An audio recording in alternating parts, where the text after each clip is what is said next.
സിദ്ദിഖ് അമ്മ general secretary സ്ഥാനം രാജിവെച്ചിരിക്കുന്ന വലിയ വാർത്തയാണ്. ബിഗ് ബ്രേക്കിംഗ് ന്യൂസ് ആണ്.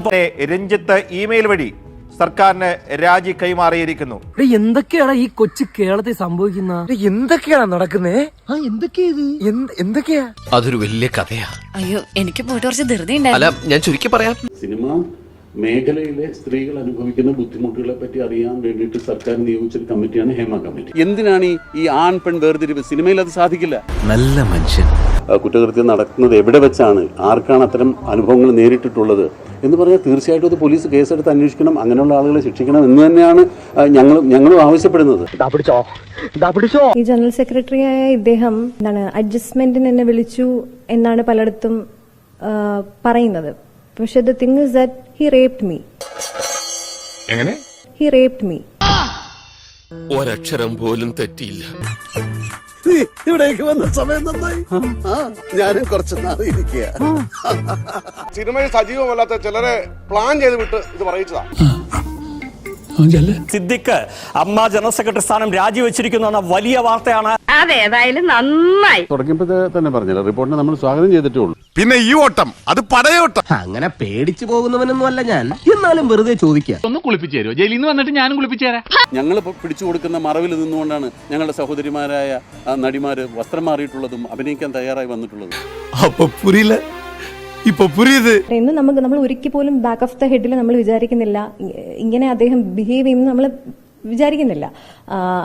അവിടെ പോയ സമയത്താണ് ഇദ്ദേഹം എന്നെ സെക്ഷുവലി അബ്യൂസ് ചെയ്തത്. അങ്ങനെയുള്ള ആളുകളെ ശിക്ഷിക്കണം എന്ന് തന്നെയാണ് ഞങ്ങളും ആവശ്യപ്പെടുന്നത്.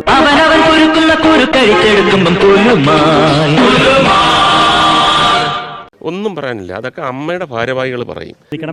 റിപ്പോർട്ടർ എന്നെ ഇങ്ങനെ വിടാതെ പിടിച്ചത്. അത് അന്വേഷണത്തിന്റെ പരിധിയിൽ കൊണ്ടുവന്ന് ഇതിൽ കുറ്റക്കാരെ അവരെ മാതൃകാപരമായി ശിക്ഷിക്കണം എന്നാണ് എന്റെ വ്യക്തമായ അഭിപ്രായം. സിനിമയിൽ സൽഗുണ സമ്പന്നൻ, ജീവിതത്തിൽ മഹാപോക്രികളും. അമ്മ ഒരു മാഫിയ പോലെയാണ്, തീവ്രവാദപരമാണ്. ഇതിന്റെ അകത്തുള്ള അംഗങ്ങൾ പുറത്ത് പോയി നിന്നിട്ട് ഇതിനകത്ത് ഈ സംഘടനയെ തന്നെ കുറ്റം പറയുന്നത് എന്തിനാണെന്ന് ഞങ്ങൾക്ക് മനസ്സിലാകുന്നില്ല. മനസ്സിലായില്ല? മനസ്സിലാക്കി തരാം. പവർ ഗ്രൂപ്പ് എക്സിസ്റ്റ് ചെയ്യുന്നില്ല എന്ന് മിസ്റ്റർ സിദ്ദിഖ് പറയുന്നത് അതെന്തൊരു നോൺസെൻസ് ആണ്. പവർ ഗ്രൂപ്പ് എക്സിസ്റ്റ് ചെയ്യുന്നുണ്ട്, കാസ്റ്റിംഗ് കൗച്ച് എക്സിസ്റ്റ് ചെയ്യുന്നുണ്ട്, ഹറാസ്മെന്റ് എക്സിസ്റ്റ് ചെയ്യുന്നുണ്ട്, അസോൾട്ട് എക്സിസ്റ്റ് ചെയ്യുന്നുണ്ട്, എല്ലാം എക്സിസ്റ്റ് ചെയ്യുന്നുണ്ട്. അത് എക്സിസ്റ്റ് ചെയ്യുന്നത് കൊണ്ടാണ് അവർ ഇല്ല എന്ന് പറയുന്നത്. ഇത് സിനിമയുടെ ചരിത്രത്തിന്റെ കൂടെ ഉള്ളതാണ് പണ്ടോട്ട്. ഒന്നും പറയണ്ട. ഭയങ്കര സ്നേഹമാണ്. പക്ഷെ പിന്നീട് പുള്ളി നമ്മളോട് റൂമിലേക്ക് ചെല്ലാൻ ആവശ്യപ്പെടും. എത്ര ലജ്ജാവഹം. ഈ സംഘടനയ്ക്ക് ഈ സംഘടനയുടേതായ ഭരണഘടനയും ആ ഭരണഘടന അനുസരിച്ചാണ് സംഘടനയുടെ പ്രവർത്തനങ്ങൾ മുന്നോട്ട് പോകുന്നത്. ഇത് എന്തിനാണ് ഇതിനകത്ത് ഇനിയിപ്പോ ഇലക്ഷനൊക്കെ ഇപ്പൊ വളരെ നല്ല രീതിയിൽ പോകുന്നുണ്ടല്ലോ, ഇവരൊക്കെ തന്നെ ഈ അമ്മ മുന്നോട്ട് കൊണ്ടുപോയാൽ മതി എന്ന് പറയുന്ന സംഘടനയാണ്. ആര് പറയുന്നു? ഞാൻ കേട്ടിട്ടില്ലല്ലോ. അസൂയ കൊണ്ട് പലരും പറയാറില്ല, അതുകൊണ്ട് ഞാൻ സ്വയം പറയുന്നു. മനസ്സിലായി. ഹേമ കമ്മിറ്റി ദുരൂഹമാണ്. ഹേമ കമ്മിറ്റിയിലെ ഈ പറഞ്ഞ പരാതി കൊടുത്തവർ വന്ന് അടുത്ത കോമഡി ശരിയായിട്ടുള്ള ആർട്ടിസ്റ്റുകളാണെന്ന് സംശയമുണ്ട് ഞങ്ങൾക്ക്.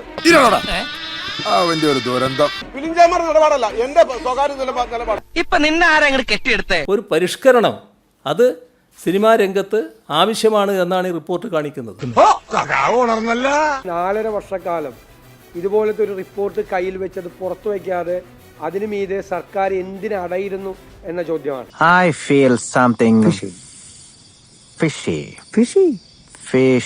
ഇതിന് മുമ്പുള്ള ദൂരാശ കമ്മീഷൻ ഈ റിപ്പോർട്ട് പ്രസിദ്ധീകരിക്കുമെന്ന് പറഞ്ഞിട്ടുണ്ട്. ആ കമ്മീഷന്റെ ഉത്തരവിന്റെ അടിസ്ഥാനത്തിലാണ് പ്രസിദ്ധീകരിക്കാതെ പോയത്.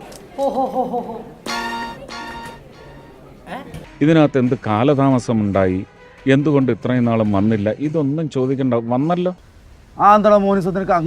ഇതെന്ത് ന്യായം, ഇതെന്ത് നീതി, ഇത്രയും നാള് ഈ റിപ്പോർട്ട് പുറത്തുവിടാതിരുന്നതിന്റെ കാരണം എന്താണെന്ന് എനിക്കിപ്പോൾ ബോധ്യമാകുന്നു.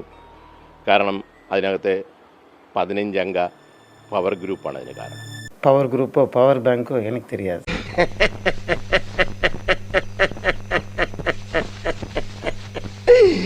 അയ്യോ. ഈ പറയുന്ന പോലെ ഒന്നും ഒരു കാര്യമില്ലാത്ത സംഭവങ്ങളാണ്. ഈ സംസാരിക്കുന്ന വ്യക്തിനെ ആദ്യം അറസ്റ്റ് ചെയ്ത് ലോകപ്പിലാണ്. പവർ ഗ്രൂപ്പ് ഉണ്ടായിരിക്കാൻ സാധ്യതയുണ്ട്. ഇടവേള ബാബു കറക്റ്റ് ഞാൻ പറഞ്ഞു തരാം. അദ്ദേഹം എന്നോട് പറഞ്ഞ ശരീരത്തെ കുറിച്ചുള്ള കാര്യങ്ങൾ തന്നെയാണ്. ആര് പറഞ്ഞു? എപ്പ പറഞ്ഞു? ഞാൻ പറഞ്ഞിട്ടില്ല. അഡ്ജസ്റ്റ്മെന്റ് ഉണ്ടെങ്കിൽ അമ്മയിൽ കയറുകയും ചെയ്യാം. 1.5 ലക്ഷം രൂപയൊന്നും വേണ്ട. എന്റെ ദേവി, ഞാൻ എന്താ കേക്കണത്? ശിവ ശിവ. പിന്നെ മാമുക്കോയ അങ്കിള് അങ്കിളുടെ അടുത്ത് ഒത്തിരി സംസാരിച്ചിട്ടുണ്ട്. സാർ ഇങ്ങോട്ടും വിളിക്കാറുണ്ടായിരുന്നു. പിന്നീട് സാറിന്റെ സംസാരത്തിലൊക്കെ മാറ്റം വന്നു. ഓഹോ, അത് ശരി, ഇപ്പൊ മനസ്സിലായി. പിന്നെ എൻ്റെ അടുത്ത് പറഞ്ഞു, നിന്നെ എനിക്ക് ഭയങ്കര ഇഷ്ടമാണ്, ഒരു മുഹബത്ത്, അങ്ങനെയൊക്കെയുള്ള രീതിയിൽ സാറ് സംസാരിച്ച് എന്നെ കണ്ടിട്ട് അദ്ദേഹത്തിന് എന്തൊക്കെയോ ആയെന്നും പിന്നീട് ബാത്റൂമിലേക്ക് എന്നെ ഓർത്ത് പോയി, അങ്ങനെയൊക്കെയുള്ള രീതിയിൽ അത് എനിക്ക് ഇങ്ങനെ എക്സ്പ്ലെയിൻ ചെയ്യാൻ കുറച്ച് ബുദ്ധിമുട്ടുണ്ട്. എനിക്കൊരു വീക്കെൻഡ്സ് ഉണ്ടെന്ന് എനിക്കറിയാലോ. ഡിൻഡോൾഫിക്ക സുഡാൽഫിക്കി, അതിവിടെ എനിക്കൊന്ന് അനുഭവിക്കണം. ഈ വേലായുധം തമ്പി അത്ര മാന്യനൊന്നല്ല. ഞങ്ങൾ സ്പോൺസർ ചെയ്യുന്ന ഒരു സംഘടന മതി മലയാള സിനിമയ്ക്ക് എന്ന് പറഞ്ഞ കൂട്ടത്തിൽ ഇന്നത്തെ മന്ത്രി ഉണ്ടെന്നാണ് പറഞ്ഞത്. ഞാനിപ്പോൾ സംഘടനാ പ്രവർത്തനമൊന്നുമില്ല, എന്നാലും അങ്ങനെ ഒരു പവർ ഗ്രൂപ്പ് ഉള്ളതായിട്ട് തോന്നിയിട്ടില്ല. ഇടയ്ക്ക് അദ്ദേഹത്തിന് ഇഷ്ടമില്ലാത്തവർ പുള്ളി ഇങ്ങനെ പത്രത്തിൽ പേര് വരാൻ വേണ്ടി ടാർഗറ്റ് ചെയ്യുന്നത്, അതിലൊന്നും കാര്യമില്ല. ഒന്ന് നിർത്ത്. ഇവനെയൊക്കെ ഇതുപോലൊരു കേസിന് പിടിച്ച് 6 മാസമോ 1 വർഷമോ അകത്തിട്ടിട്ട് എന്ത് കാര്യം? 5 കൊല്ലം നീട്ടിച്ചു. കേരളം കണ്ട ഒരു കേസ്, ഏറ്റവും വലിയ ഒരു കേസ്. ഞാൻ ഓർക്കുന്നു, വല്ലാതെ ഓർക്കുന്നു. ഒരു പിന്നാക്കും ചെയ്തിട്ടില്ല. ധൈര്യമായിട്ട് ഞാൻ പറയാം, ഒരു പിന്നാക്കും ഇവിടെ കുടുങ്ങിയിട്ടില്ല. ഒരു 3-4 പേര് ചേർന്ന് കൂടിയ ഒരു സംഘടനയാണ് ഈ അമ്മ സംഘടനയായിട്ട് പിന്നീട് പന്തലിച്ചത്. ഒരു നിലയ്ക്ക് നിർത്തുക, അവരുടെ കൺട്രോളിൽ നിർത്തുക, അത് തന്നെയാണ് ഇതിന്റെ മെയിൻ അജണ്ട. ഇവിടെ ഞാൻ പറയുമ്പോൾ പകൽ, ഞാൻ പറയുമ്പോൾ രാത്രി. എവിടെയൊക്കെ എന്തൊക്കെയോ ചില കുഴപ്പങ്ങൾ ഉണ്ടെന്ന് ഞാൻ സംശയിക്കുന്നു. പ്രൊഡ്യൂസറുടെ മുറിയുടെ അടുത്തൊരു AC റൂമെന്ന് എനിക്ക് തന്നു. ഞാൻ ചരിഞ്ഞു കിടക്കുക, എൻ്റെ അടുത്ത് വന്നങ്ങ് ഇരുന്നു. ഇത് തന്നെ പതുക്കെ തടവാൻ തുടങ്ങി. തടവി വന്നപ്പോൾ അങ്ങേർക്ക് പിടികിട്ടി ഇത് പെണ്ണല്ലെന്ന്. Happy family. No, this is not a happy family. നമ്മുടെ വെൽഫെയറിന് വേണ്ടി ഫംഗ്ഷൻ ചെയ്യുന്ന ഒരു ഓർഗനൈസേഷനും ഇല്ല. AMMA മാത്രമേ ഉള്ളൂ. തിലകൻ ചേട്ടന്റെ കാര്യത്തിൽ എന്തുണ്ടായി? EC മാത്രമല്ലേ ഒരു ഡിസിഷൻ എടുത്തത്? അല്ല, ശരിയാണ് സാർ. അദ്ദേഹത്തിന് നിഷേധിക്കാനാവില്ല. ഇതാണ് ഇവിടുത്തെ വ്യവസ്ഥിതി. We are living in a very cruel society. ഒരു വലിയ സന്തോഷ വാർത്ത അറിയിക്കാനാണ് ഈ രാത്രി ഇങ്ങോട്ട് വന്നിട്ടുള്ളത്. എന്താണാവോ? ഇപ്പോൾ ഒരു സിനിമാ കോൺക്ലേവ് നടത്താൻ പോവുക. കൊള്ളാം, നല്ല ഫ്രഷ് ഐഡിയ. അപ്പോൾ സിനിമാ രംഗത്തെ എല്ലാ പ്രശ്നങ്ങളും ഒന്ന് ചർച്ച ചെയ്ത് വലിയൊരു യൂണിറ്റ് സ്ട്രെങ്തൻ ചെയ്യാനുള്ള നീക്കമാണ് ഗവൺമെന്റ് നടത്തുന്നത്. അങ്ങനെയാണെങ്കിൽ പഞ്ചായത്തിന്റെ ഒരു പ്രത്യേക യോഗം വിളിച്ചു കൂട്ടാം. ആ കോൺക്ലേവിൽ സീരിയൽ സിനിമാ രംഗത്തെ എല്ലാ മേഖലകളിലും പ്രവർത്തിക്കുന്ന ആളുകളുമായി ചർച്ച നടത്തും. തനിക്ക് നാണമില്ലേണോ? ഇല്ല. അത് തന്നെ. ഒരു കോൺക്ലേവ് എന്ന് പറഞ്ഞാൽ എന്താണ്? ഈ ഇരയും വേട്ടക്കാരും കൂടെ ഒരുമിച്ചിരുന്നിട്ടുള്ളതാണോ കോൺക്ലേവ് എന്ന് പറയുന്നത്? ചർച്ച ചെയ്യാതെ ഒരു തീരുമാനം എടുക്കാൻ പറ്റില്ല. എന്റെ ഗതിയോ ഇങ്ങനെയായി.